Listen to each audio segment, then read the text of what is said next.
October 7th, 2004, the body of Daryl Crockett, a person known for violence who was an affiliate of the Nazi Lowriders and the Aryan Brotherhood, was found in a deserted gravel turnout on Crockett Boulevard in Crockett, California. Sheriff's detectives arrived at the scene and discovered Crockett dead on his back and in a pool of blood. Bullets were found on the ground and underneath his body. Crockett had 13 bullet wounds, including 11 entry wounds to the chest and abdomen, one wound to his right hand, and one wound that entered his mouth and was fired at close range. Several of the gunshot wounds were consistent with the person being shot at while laying on her back, and the report indicated that 2 different guns had been fired. In addition, each of his 2 shirt pockets was a roll of $20 bills, an amount of $1,000, adding up to $2,000 total. So the motive for the murder definitely wasn't a robbery. This is only the surface level of what went down in that situation, but y'all gotta stick around because the stories get crazy in this one, but I definitely say the wildest one for last. The Nazi Lowriders are a neo-Nazi white supremacist gang and street gang primarily in Metro Los Angeles, California, but they have grown to the point where they have factions in other counties and states as well. This gang is by far one of the most violent in America and responsible for a lot of cop assassinations, drug-fueled murders, and a lot of insane situations. And trust when I say, it gets real. But first, let me get a like if you made some money this week, and subscribe if you hit something new on New Year's. Yeah. All right. Welcome to Cali's Most Dangerous. Let's get into it. At 4:30 a.m. on a foggy, cold, and dark January morning at a Kern County gas station, after a long night of patrolling, Sheriff Deputy Jeff Doherty pulled over to a gas station and began filling up his police cruiser with gas for the following morning shift. At first, the night was going exactly how it usually went, and it seemed like it was going to end that way, until suddenly, Matt Knoll, a known Nazi lowrider who probably displaced his gang affiliation on his head and who was already on a run for assault charges, spots him while getting off for the freeway to get gas. Well, he slowly drives up, and once within close enough striking range, he slams on the gas pedal, setting his truck directly towards the officer. The officer noticed the truck and tried to jump out of the way, but it was too late. Knoll ran to the patrol car at 40 miles an hour, pinning Doherty between 2 vehicles while also stripping the flesh from the deputy's leg, ripping the gas on his back and breaking his arm, leaving him permanently disabled and forcing him to retire from the police force. Officer Doherty looked Knoll dead in his eyes when he was hit. In his eyes, he seen anger, malice, and disregard for his life. This was done purposely. Knoll was indeed trying to take the cop's life. Knoll tried to escape, and after a short pursuit, he gave up and was arrested. During his trial, Knoll testified that he'd been in a drug-induced haze on a 3-day meth binge that had him out of his regular state of mind.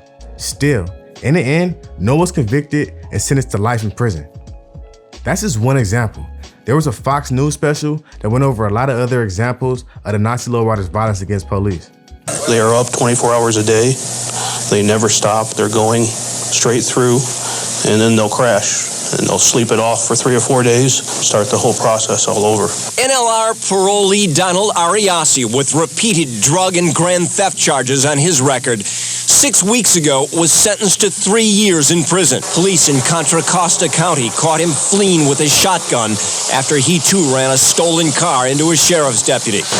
And here in Torrance last April, police shot and killed a Nazi lowrider who shoved an officer and pulled out a gun during a traffic stop. Michael Ostermiller saw it happen. The cop asked him to drop it, and he wouldn't. He turned towards the cops, and that's when the cops shot him. Richard Thorpe, an NLR parolee wanted on a weapons charge, was dead on the spot. Traces of methamphetamine and alcohol later found in his system. It was really, really bad. It's a nightmare, a living nightmare. Wendy and Travis James blame the death of their 2-year-old son, Robert, on a carload of Nazi lowriders driving down Main Street in Hesperia. I was trying to pass them on the road, and they were just blocking us in, playing games. An NLR gunman climbed out the window and pumped 7 slugs into the James car, killing their baby son in his car seat. He killed my baby. He took my baby away from me, is all I want to tell him. Travis James believes Williams was torqued out on meth the day of the murder. On November 5th, 1992, police arrived at Johnny Renner's house to find his body in the bedroom, with blood in various locations around the house. The kitchen sinks were filled with reddish water and contained items including knives, sexual lubricant, and homosexual pornographic magazines, with Nazi symbols apparently written down on them. The toilet had discarded bandages, and there was no signs of forced entry. A friend of John's testified he knew John sometimes combined cocaine use with sexual behavior. John's tenant in the house behind John reported hearing blunt noises like someone was hitting the wall. John's TV, VCR, answering machine, wallet, and his truck were missing. The truck was found 3 days later, wiped clean. The pathologist found 28 stab wounds from a knife 5 inches long or greater, but no hilt marks, which are typically caused when a knife with a handguard is plunged fully into a body. In stabbers where a knife with no handguard is used, the assailant hand can easily slip off of the handle and he or she is then cut with his or her own knife. A criminologist and a detective testified in the court. The pathologist and the detective each described defensive cuts on John's hands and his fingers. Lastly, John's own sperm was found in his mouth and his anus. On the evening of November 4th, 1992, Michael J. Peterson, a known Lati lowrider, went to the hospital emergency room with injuries on his left wrist and a joint on his right index finger, claiming his wife had cut him with a butcher knife. Maraji Everett was working as a nurse and peace officer at Dewell Vocational Institution, a state prison. On February 13, 1992, in the hospital where Peterson was a patient, some cases were psychiatric cases, but she could not recall if Peterson was in that group. Peterson became very upset and angry when told it was not time to exercise. And he broke windows and said he was going to kill Everett when he got out, adding, "You ain't the first, and he won't be the last." She had previously said the threat was made to staff consisting of herself and another nurse, not necessarily herself personally. However, she took Peterson's threat seriously. Ultimately, a DNA match linked Peterson to the crime scene. On January 20th, 2009, Sergeant Kelly, a detective, went to Missouri to talk to Peterson in prison. When asked if he knew about any Sacramento murders, Peterson said he had been a member of the Lati Lowriders and witnessed 2 gang murders in 1990 and 1991, which he described. One man was hit with a crowbar and put in the refrigerator because he had molested someone's niece, and a woman was choked for being a rat. During the interview, he also showed Keller a bird tattoo on his shoulder and said it was a Nazi lowrider emblem. He said that in 1991, the gang kidnapped and tortured him. He denied homosexual activity and denied knowing John or anything about his killing. At trial, Peterson testified that a white man named Terry Ray Cooper, who he had met at Loaves and Fishes, a service provider for homeless people, went with him to the parking lot of a bar on Broadway where he first saw John. Cooper suggested Peterson could then turn a check with John to get money for cocaine. After Cooper approached John, he then drove Cooper and Peterson to John's house, where Peterson fell asleep on the couch. He said a noise woke him up and he went into the bedroom, and Cooper told him, "Get the hell out of here or go back," and cut Peterson with a knife. Peterson grabbed a rag and wrapped it around his hand and ran away, and went to the emergency room, telling the staff that his wife had stabbed him. He said he had never heard from Cooper again and did not know about John's murder. Peterson testified that in 1991, he had been beaten and sexually tortured by Nazi lowriders, with whom he had associated with while in state prison at Susanville, after which he did not associate with them. He told Sergeant Keller he ran with that gang, but did not say he was a member. He claimed he had not witnessed the murders he ascribed to Keller. He was only relying on secondhand information to him. He admitted that he had an Iron Eagle tattoo, a picture of which was shown to the jury. He admitted that the tattoo could be construed as white power tattoo. He described the SS lightning bolts as reflecting Aryan ideology, and in the prison system, they pertained to white supremacy, which was the ideology of the Nazi lowriders. Some of the symbols added to the homosexual magazine shown at trial were Nazi symbols, except for the backward swastika, but he denied drawing them, although he sometimes drew and was good as art, stating he drew much better than that. Peterson did not remember threatening Everett, but said he had been having bipolar spikes and was on suicide watch at the time, doing what he said, and I quote, "I was doing stupid shit all the time." He denied being homosexual, but admitted that he engaged in oral homosexual conduct between 7 and 9 years prior to 1992. When arrested on another matter in December 1992, Peterson gave a false name and did not mention the stabbing incident. He has several convictions, including moral turpitude in California and Missouri, including first-degree and second-degree burglaries, forgery, misdemeanor and felony thefts, and robbery.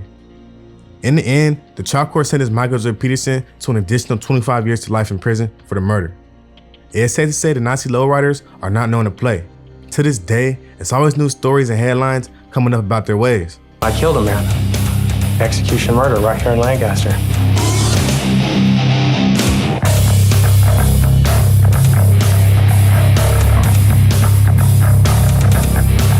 My transcripts are very simple.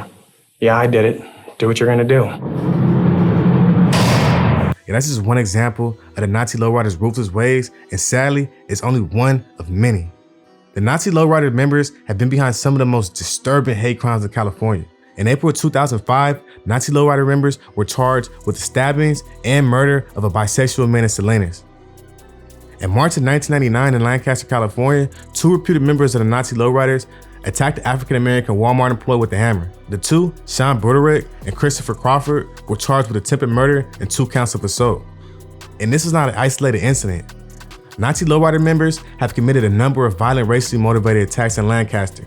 Danny Edwards, another Nazi Lowrider member, was apparently on a mission to rid the streets of Lancaster of African Americans, according to Los Angeles Times.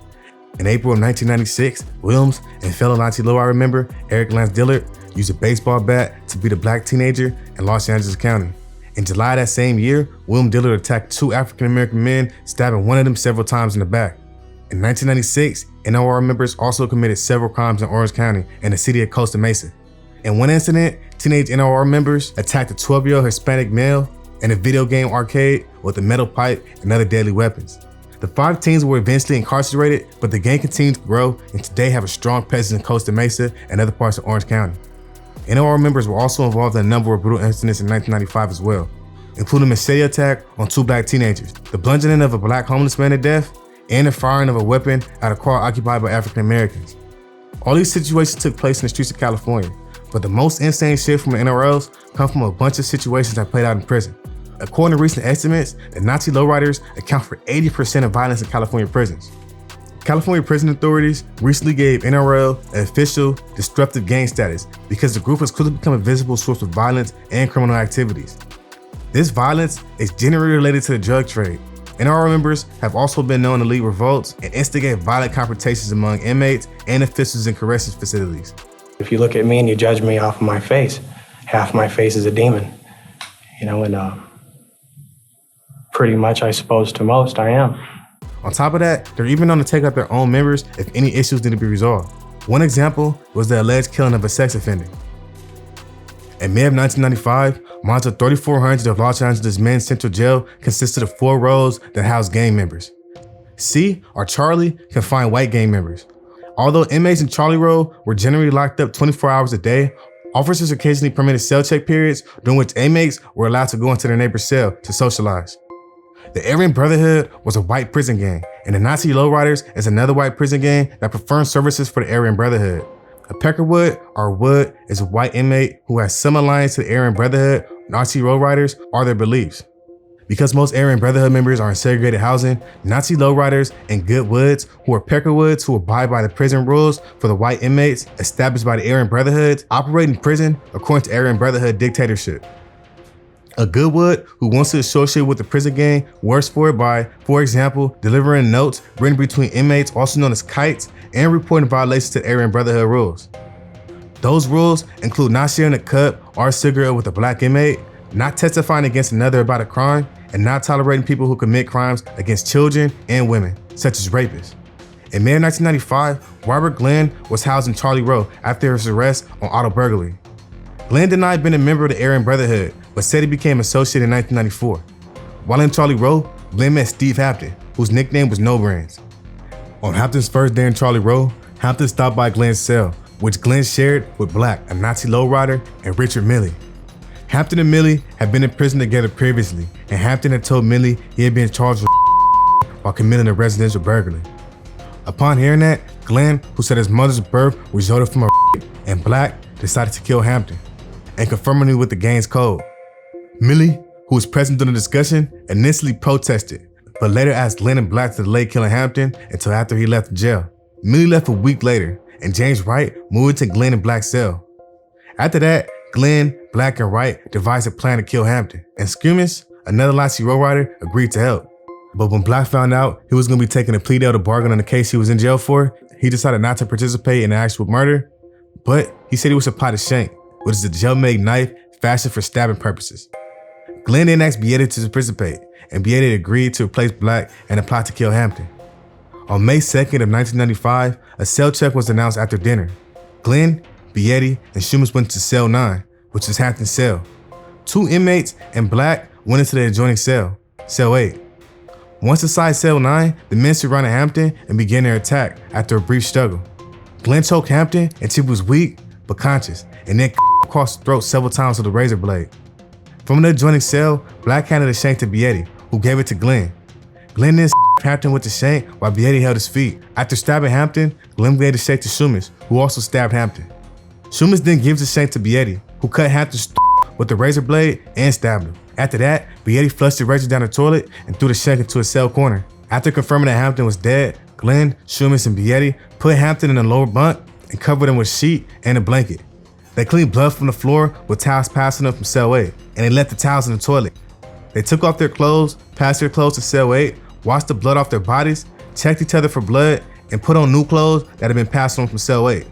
The inmates from cell 8 tore the bloody clothes into strips and flushed them down the toilet. Black then sent the kite to everyone, telling them to come out of their cells at the end of the cell check so that the deputy could not tell who came out of Hampton's cell. At the end of the cell check, everyone came out of their cells. After dinner on the day of the murder, Beatty and several inmates asked Los Angeles deputies if Charlie Rowe could have a cell check that evening. The deputy agreed, and the cell check began at around 5 p.m. When the cell check ended, the deputy opened the cell gates and told the inmates to return to their cells. Once they were in their cells, the deputies and the nurse began delivering pills, in which they discovered Hampton's dead body, laying face down and covered with a blanket. Deputies investigating the crime scene found a shank in his cell. The cell in which Hampton's body was found also had visible blood wipe marks, and the toilet was clogged with towels, t-shirts, shorts, and blood. Inmates housed in Charlie Rowe were examined for wounds and evidence of blood, but none was found on the inmates. And it appeared that no further developments occurred to help investigators solve Hampton's murder until January of 1998, when Steve Ars, also known as Nazi Steve, Shumis' cellmate in prison at the time, gave a statement to deputies that the deputies recorded. Ars said Shumis told him that he, Glenn, and another guy killed a sex offender named No Brains. The jury found Beatty, Black, and Shumis guilty of the first-degree murder of Hampton, and the men had additional life without the possibility of parole sentences added to their convictions. Alright, that's just a few stories, but before we can fully understand the Nazi lowriders, some information on who these guys are and some brief history of these guys are necessary to know. The Nazi lowriders are a neo-Nazi white supremacist prison gang and street gang.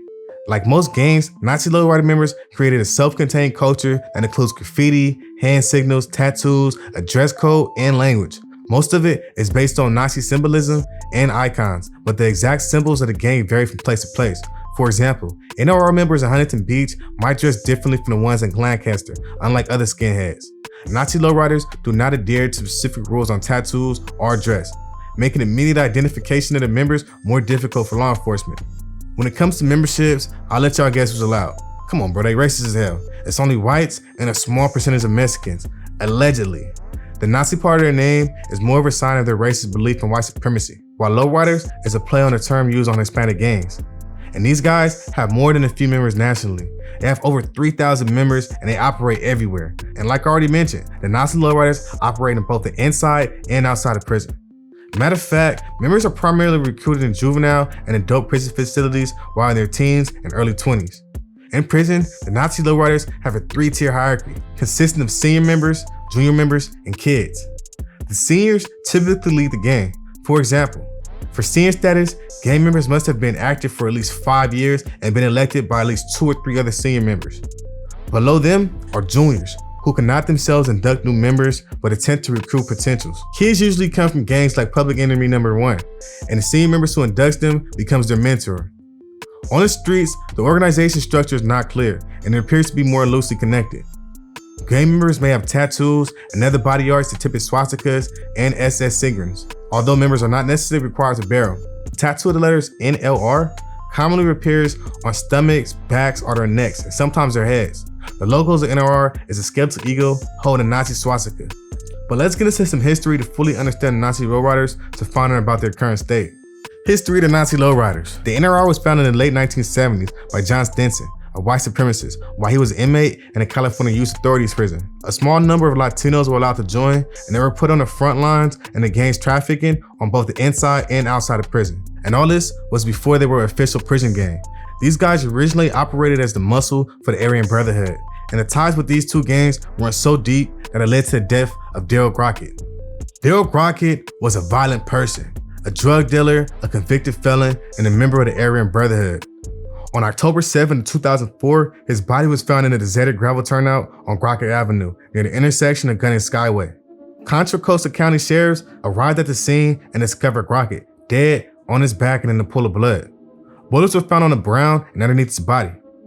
Crockett had 13 gunshot wounds, including 11 entry wounds in his chest and abdomen, one to his right hand and one wound that entered his face and was fired from close range. Several of the gunshot wounds were consistent with the person being shot while laying on their back, and a report indicated that 2 different guns had been used. In each of his 2 shirt pockets was a roll of $20 bills, an amount of $1,000, adding up to $2,000 total, and his cell phone was recovered from his body at the autopsy, so robbery wasn't the motive. In addition, a Chevrolet truck registered to an acquaintance of Crockett was also found at the scene, unlocked with the key still in the ignition. Detectives traced the registration to Phyllis M and then drove to Matt B's house. We had previously seen cars registered in Phyllis M's name. Mac B was Crockett's roommate. The detectives found Matt at the house and told him that Crockett was dead. He seemed surprised and upset. Kobe Jerome Phillips, one of the founders and leader of a gang called the family-affiliated Irish Mafia, was a drug dealer and friend of Crockett's. Phillips did not sell drugs to individuals on the streets, but was a wholesaler and sold to other dealers. Generally, he trafficked meth. Phillips' supplier was Jose Vega Robles, also known as Carlos. Phillips and Crockett were old friends. Crockett attended Phillips' wedding in 2003 and attended Phillips' son's birthday party only a week before Crockett was murdered. One defense witness testified that at the party, Phillips and Crockett looked like they were really good friends and acted like family. Crockett told her that she had known Phillips for a long time and he was like family. Another defense witness, Phyllis M, also knew Phillips and Crockett well. She used to babysit Phillips and let Crockett drive 2 cars registered in her name. Phillips M also attended Phillips' son's birthday party. She agreed Phillips and Crockett seemed to get along at the party and testified that neither Crockett nor Phillips told her that they were having problems with each other. Nonetheless, other witnesses testified that Crockett and Phillips had friction between them and had a falling out. Phillips' wife was aware that there were some issues between Phillips and Crockett over drug money. Phillips was wary of Crockett, and in September or October 2004, Phillips had a drug deal pending with Crockett. Ralph M., who had been in prison with both Crockett and Phillips, testified that Phillips and Crockett had been friends, but everyone knew that changed when Crockett put a gun in Phillips' head. Crockett also told Ralph that he wanted to kill Phillips.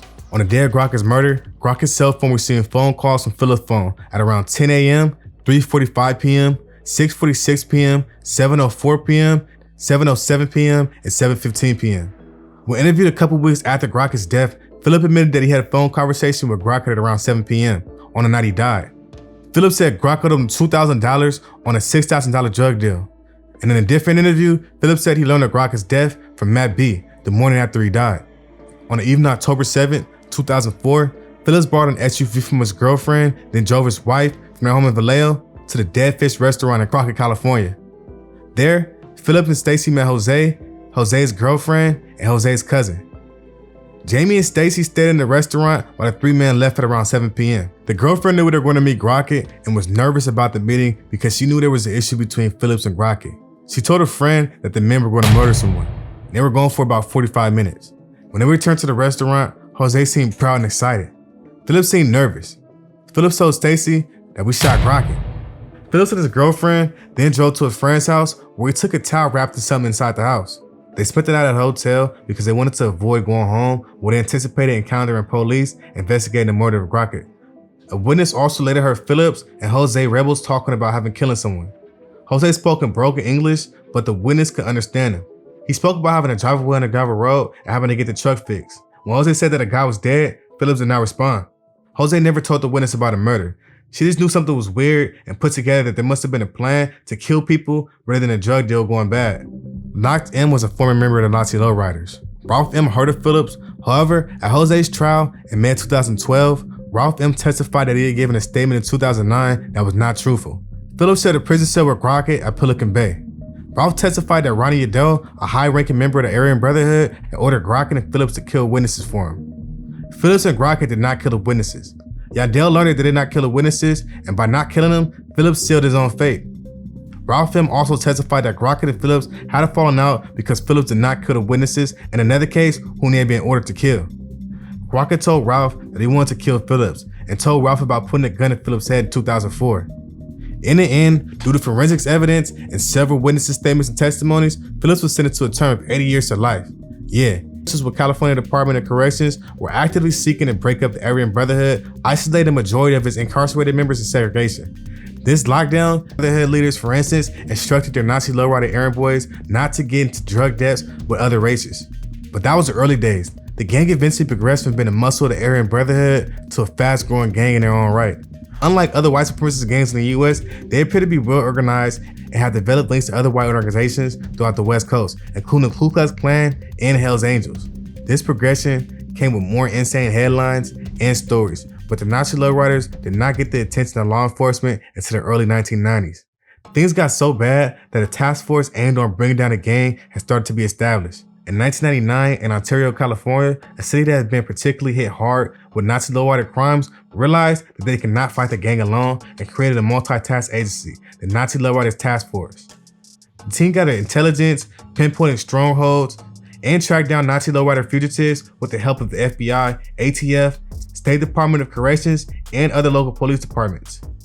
Ultimately, the task force generated more than 200 arrests and 13 arrests on the federal charges, sending many remaining gang members underground. The charges ranged from drug trafficking to witness tampering and murder. And in 2003, after 4 years of investigations, indictments were finally handed down against Nazi lowrider leaders for alleged violations of the RICO Act, a law designed to attack the mafia and organized crime generally. Current state of the Nazi lowriders. In recent years, the Nazi lowriders have faced the same countermeasures as the declining Aryan Brotherhood. In January 28th of 1999, California officials recognized the lowriders as a prison gang. Consequently, in an attempt to disrupt the gang's criminal activities, inmates known to be members were now to be subjected to removal from the general population, as well as other restricted treatments. But still, when it comes to the current state of the Nazi lowriders, these guys are definitely still active around California. Tap into my Who They Are series, where I go in depth about gangs in California. Don't forget to like and subscribe though. Y'all stay safe and dangerous out there.